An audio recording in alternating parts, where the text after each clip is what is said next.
They didn't erase our history, they twisted it. And the reason they twisted it instead of destroying it completely is far more sinister than you realize. Because people who don't know their roots are easier to control than people who know their power. People who think their story begins with oppression will never look deeper to find the strength that runs through their bloodline. What I'm about to show you isn't conspiracy theory, it's documented distortion. The receipts exist, the archaeology exists, the cover-up exists, and once you see how they rewrote our past, you'll understand how they're still controlling our present. Let's start with the most obvious deception. They told you pyramids were tombs. Complete lie. Not a single pharaoh's body has ever been found in the Great Pyramid of Giza. Not one.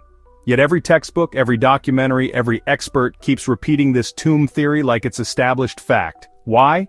Because if they admitted what the pyramids actually were, advanced consciousness technologies, acoustic healing chambers, geometric structures designed to amplify human potential, you might start asking what else your ancestors knew that's been hidden from you. The Great Pyramid's dimensions encode the mathematical relationships found throughout nature. Its passages align with specific star systems. Its chambers resonate at frequencies that affect human consciousness. This isn't ancient alien theory. This is documented acoustic and geometric science that we're only now beginning to understand. But they'd rather you believe your ancestors spent decades dragging massive stones across the desert just to bury one person. Because that narrative keeps you thinking of ancient Africans as primitive laborers, instead of advanced engineers and consciousness researchers.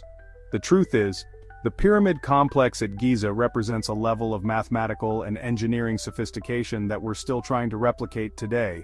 But acknowledging that would mean acknowledging that African civilizations possessed knowledge that contradicts everything you've been taught about human development. They told you Africa had no science. Another deliberate lie. The Dogon people of Mali mapped the Sirius star system with precision that shouldn't have been possible without modern telescopes. They knew Sirius was a binary star system. They knew the orbital period of Sirius B. They even knew it was a white dwarf star, all centuries before Western astronomy discovered these facts. Ancient Kemet developed surgical procedures, created the first known medical texts, and understood anatomy at a level that influenced Greek medicine for centuries. The Edwin Smith Papyrus describes brain surgery techniques and spinal cord injuries with clinical accuracy that rivals modern medical knowledge. Ethiopian mathematics influenced early Islamic scholars who then transmitted that knowledge to Europe during the Renaissance. The University of Sankore in Timbuktu had libraries containing hundreds of thousands of manuscripts on astronomy, mathematics, medicine and philosophy, making it one of the world's largest centers of learning while Europe was still in the Dark Ages. But none of this makes it into mainstream education. Why? Because acknowledging African scientific achievements would contradict the narrative that technological advancement only comes from European sources. Instead, they tell you stories about primitive tribes while carefully omitting the sophisticated metallurgy, astronomical observations, and mathematical innovations that these same civilizations developed independently. They told you Kemet was about kings and queens, the biggest lie of all. Kemet wasn't a monarchy obsessed with royal power, it was a civilization built around Ma'at, the principle of cosmic balance and truth. The pharaohs weren't dictators, they were supposed to be living representatives of divine order, responsible for maintaining harmony between the heavens and earth. The real focus of Kemetic civilization was the mystery schools, institutions dedicated to understanding consciousness, energy, and the fundamental laws governing reality. Students spent decades learning mathematics, astronomy, medicine, and what we'd now call consciousness technologies. These weren't primitive religious rituals. These were scientific investigations into the nature of reality, human potential, and the relationship between mind and matter. The symbols they created, the temples they built, the texts they preserved, all of it was designed to transmit advanced knowledge about consciousness and energy. But teaching you about Ma'at, about the mystery schools, about the scientific and philosophical achievements of ancient Kemet would give you a completely different understanding of what African civilizations accomplished.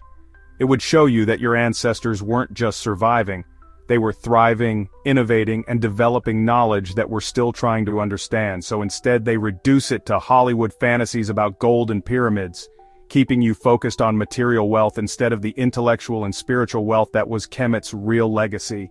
Why twist history instead of just erasing it? Because distortion is more effective than deletion. If they completely erased your history, you'd know something was missing and you'd go looking for it. But if they give you a distorted version, One that makes your ancestors look primitive, powerless, or irrelevant. You'll accept that version and never dig deeper. This isn't accidental. It's psychological warfare. Make people ashamed of their past and they'll be easier to control in the present. Make them believe their ancestors were helpless victims and they'll accept being helpless victims themselves. The strategy is simple. If you think your story begins with slavery, colonization, or oppression, you'll never look back far enough to find the strength, knowledge, and achievements that came before. You'll define yourself by your trauma instead of your triumph. But here's what they don't want you to discover. Your ancestors built civilizations, developed sciences, created philosophies, and understood principles of consciousness that we're only now rediscovering. Your bloodline carries the memory of builders, healers, astronomers, and masters of ancient knowledge. When you know that truth, you stop accepting limitations. You stop believing you're powerless. You start expecting excellence from yourself because you understand it's already in your DNA. This isn't speculation. The receipts exist. The papyrus scrolls documenting Kemetic medical and mathematical knowledge are housed in museums around the world. The astronomical alignments of ancient African structures are measurable with modern instruments. The metallurgical techniques used by ancient African civilizations are documented by archaeologists and materials scientists. But this evidence gets filtered through academic institutions that have spent centuries building careers on the narrative of African primitiveness. Admitting they were wrong about the sophistication of these civilizations would require rewriting textbooks, restructuring curricula, and acknowledging that Western academia has been perpetuating lies for generations. So instead, they acknowledge the evidence quietly in specialized journals while continuing to teach the distorted version in schools and popular media. They'll admit that ancient Africans developed advanced techniques while simultaneously downplaying the significance of those developments. The cognitive dissonance is deliberate. Keep the evidence accessible enough to avoid accusations of complete suppression, but filtered enough to maintain the false narrative that supports existing power structures. History isn't what happened, it's what they want you to believe happened, and what they want you to believe serves their interests, not yours. They want you to believe your ancestors were powerless, so you'll accept being powerless. They want you to believe your story begins with oppression, so you'll never look deeper to find your strength. They want you to believe African civilizations were primitive, so you'll never expect greatness from yourself. But the truth is documented, preserved, and waiting for you to reclaim it. Your ancestors were builders who created structures we still can't replicate. They were scientists who developed knowledge we're still trying to understand. They were philosophers who created systems of thought that influenced civilizations across the globe. That's your real heritage. That's the truth they twisted but couldn't destroy. The scrolls exist. The archaeology exists. The knowledge exists. What also exists is the systematic distortion designed to keep you from connecting with your true power. Stop accepting hand-me-down history written by people who benefit from your ignorance. Start digging into the receipts. Start reclaiming your roots. Start expecting excellence because it's already flowing through your bloodline. Drop truth if you're done with the lies and ready to discover what they've been hiding about your ancestors' real achievements.